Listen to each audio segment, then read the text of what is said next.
So hello friends, అయితే ఈరోజైతే మరొక చిన్న కాన్సెప్ట్ అయితే వచ్చిందన్నమాట. సో ఈరోజైతే మీకు ఫ్లోటింగ్ క్యాష్ ఎలా పే చేయాలో అనేది చూపిస్తాను. సో అలాంటి ఫ్లోటింగ్ క్యాష్ అంటే ఏంటి? ఇప్పుడు స్విగ్గీలో ఫ్లోటింగ్ క్యాష్ ఉంటుంది అంటే ఏంటి? ఇప్పుడు ఏమైనా మనం డెలివరీ చేసినప్పుడు ఆ కస్టమర్ మనకి క్యాష్ ఆన్ డెలివరీ ఇస్తే దాన్ని ఫ్లోటింగ్ క్యాష్ అని అంటారన్నమాట. అది ఫ్లోటింగ్ క్యాష్లోకి వెళ్తుంది.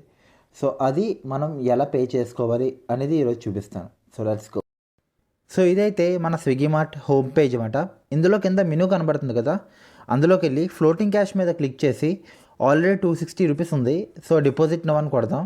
సో అక్కడ ఫుల్ పే, అది మనం అడ్వాన్స్ కూడా పే చేసుకోవచ్చు, లేకపోతే ఎంత ఉందో అంత పే చేసుకోవచ్చు. సో 260 పే చేసి మనం క్లిక్ చేయగానే మనం ఫోన్పే త్రూగానే ఎక్కువ పే చేస్తాం కాబట్టి కింద మన యూపీఐ ఐడి వస్తుంది. మనం ఫోన్పే త్రూ ఐడి కాపీ చేసి ఇక్కడ పేస్ట్ అయితే చేసుకుంటాం. చేసుకున్న తర్వాత ఆ తర్వాత అయితే మనకి ఒక మెసేజ్ వస్తుంది. సో లింక్ మీద క్లిక్ చేయగానే మనకి డైరెక్ట్ పేమెంట్ మోడ్లోకి వెళ్ళిపోద్ది. అండ్ ఎస్, పేమెంట్ చేయగానే మన ఫ్లోటింగ్ క్యాష్ జీరో అయిపోద్ది అనమాట.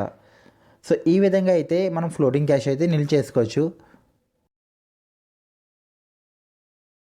కష్టపడందే ఏది రాదు, కష్టపడకుండా వచ్చింది ఎన్నటికీ నిలవదు.